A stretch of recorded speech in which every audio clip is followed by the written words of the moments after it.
Climate change has directly impacted on the conditions of the communities.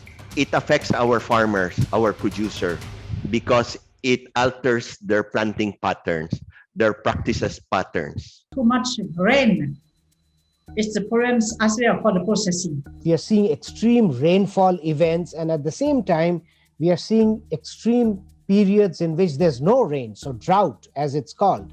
Bueno, los cambios de temperatura y la precipitación, que son los dos factores fundamentales dentro del clima para que la producción sea ideal. The climatic crisis has brought about a threat of global warming, and it affects the ecosystem, the water resources, food security, industrial activities, and even the human growth. Con la producción de café, la parte media y la parte baja ya no se puede producir café.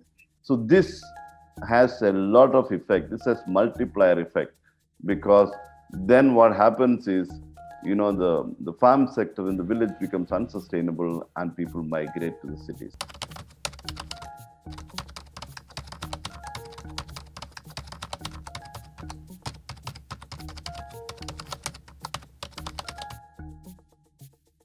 In terms of adaptation, we actually have no choice. I mean, it's not a choice to adapt.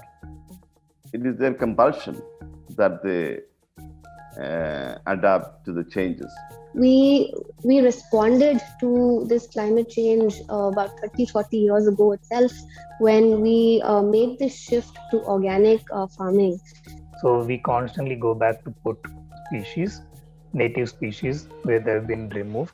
Después hemos mejorado también la asistencia técnica para que los productores se acostumbren un poco a convivir con este cambio climático. They start to have some new system of irrigation, new system of agricultural system.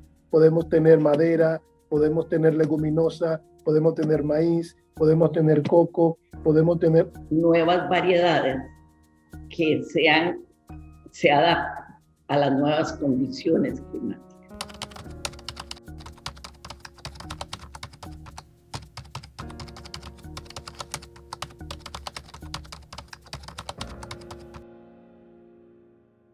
We try to promote the green products.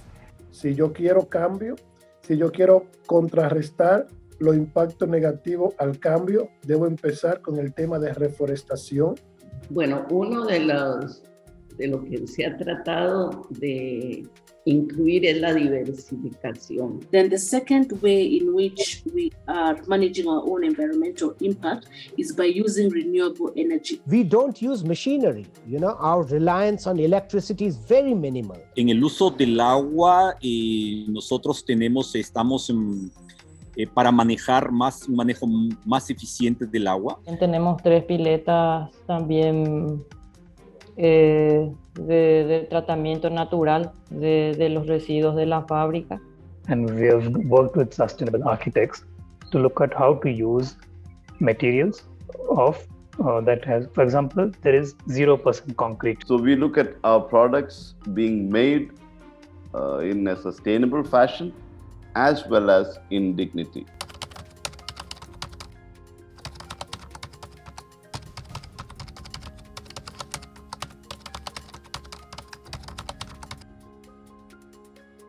One of the principles of fair trade is about respecting the environment. Made people aware of it, you know, even before all this happened, even before even before Greta Thunberg was born, we were talking of environment, right? They are encouraging for us to support more eco-friendly production. This is like inbuilt system, and towards and fair trade we grow together. Esa es exactamente la acción del comercio justo frente al cambio climático. El comercio justo para Coproagro es la vida. Es nuestra vida. Es nuestro pulmón, podemos decir.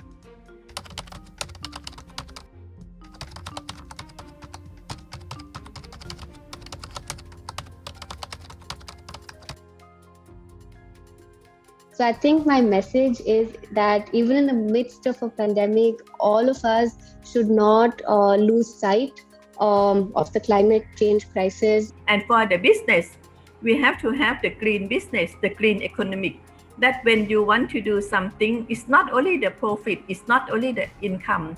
You have to think about the resources. We have to think about the raw material. You have to think about the nature. I feel when you're making policy, to understand smaller ecosystems and how that will contribute to the larger holistic picture.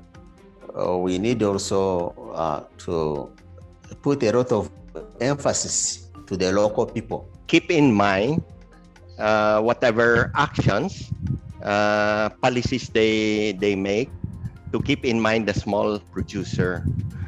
The more customers you have who are aware, who will walk into and make this change in their purchasing habit, the more changes that you can see at the ground level. Desde el espacio que nosotros nos encontremos, podemos contribuir a cambiar un poquito el mundo. Y que continúen apostando por los productos que son de comercio justo, de pequeños productores.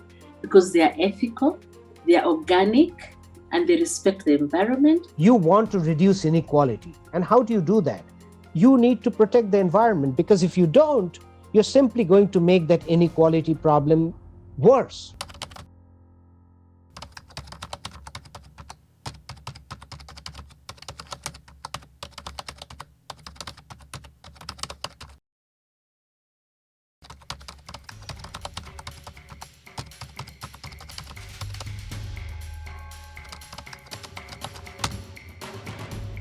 This is what you're doing.